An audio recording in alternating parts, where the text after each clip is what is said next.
pour rentrer dans les paramètres, bien sûr, il faut tourner la clé et mettre le contact. Il faut aussi ne pas oublier de mettre la béquille, autrement les modes seront inactifs.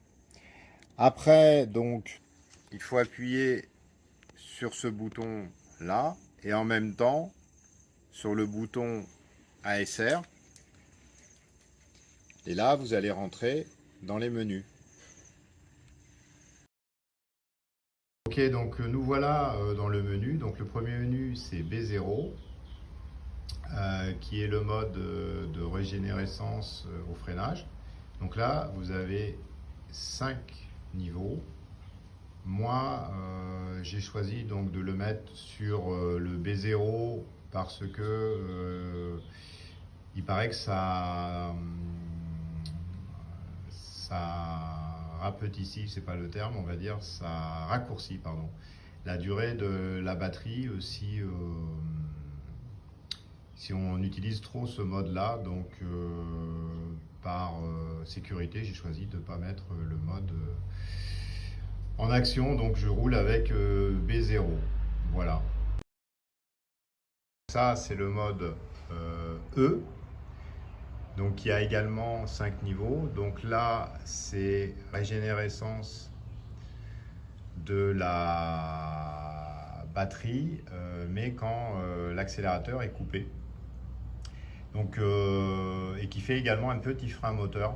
Donc en fait, moi j'ai utilisé le niveau 3 parce que j'aime bien avoir un petit frein moteur, ça rappelle un peu les moteurs thermiques.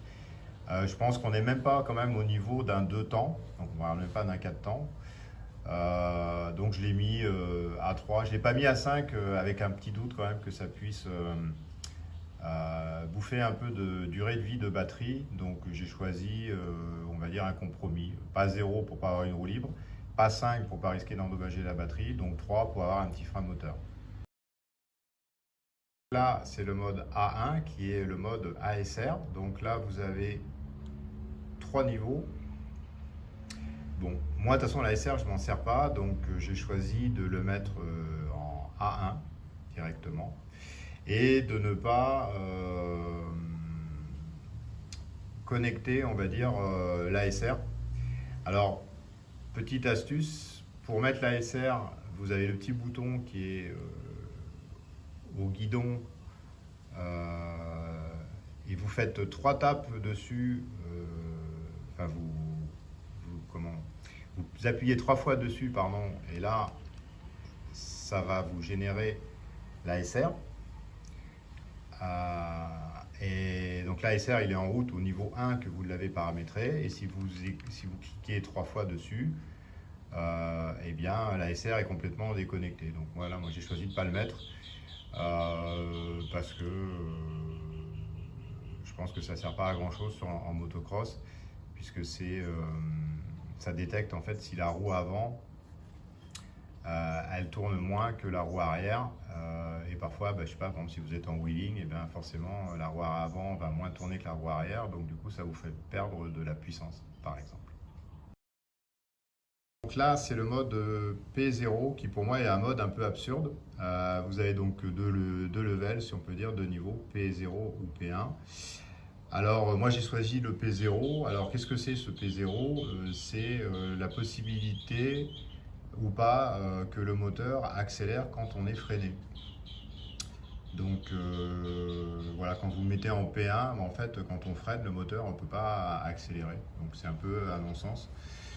Donc ne comprenant pas trop ce mode, moi j'ai choisi de le mettre en P0, ce qui fait qu'en fait je peux quand même accélérer si je freine légèrement. Par exemple, ça peut être pour asseoir la moto, ou quand vous faites un départ arrêté comme en motocross, au début vous avez les freins. Comme on dit, on prend souvent les freins et puis on débloque tout.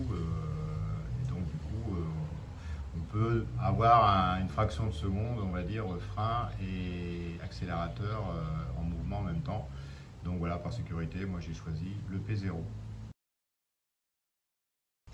C'est le mode C, donc deux modes aussi, C0 ou C1. Donc ils appellent ça le tilt mode.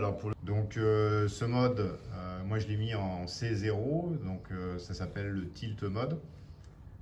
Parce que en fait c'est un mode qui désactive le moteur quand il y a un angle qui est un peu périlleux. Donc si la moto est couchée par exemple, on ne peut plus accélérer. Donc je vois pas trop non plus à quoi ça sert. Donc moi j'ai choisi de ne pas l'activer en mettant tout simplement du C0. Donc là c'est le mode F qui est la sensibilité de l'accélérateur. Donc vous avez trois modes, 1, 2, 3. Donc le 1 c'est le plus soft, le 2 une poignée qui est un peu plus réactive, le 3 la poignée qui est la plus réactive possible. Donc moi quand je roule quand même un peu sur du terrain de cross, en tout cas en motocross, j'aime bien la mettre en F3 pour avoir le moins tourné, pour avoir la meilleure accélération possible. C'est le mode T, donc T1 ou T0. Donc le mode T, tout simplement, c'est pour enregistrer les données de la moto quand vous en avez besoin. Donc à moins qu'il y ait une suspicion de panne ou de dysfonctionnement, je pense que ce mode, il sert à rien. Donc moi, je l'ai mis tout simplement en T0.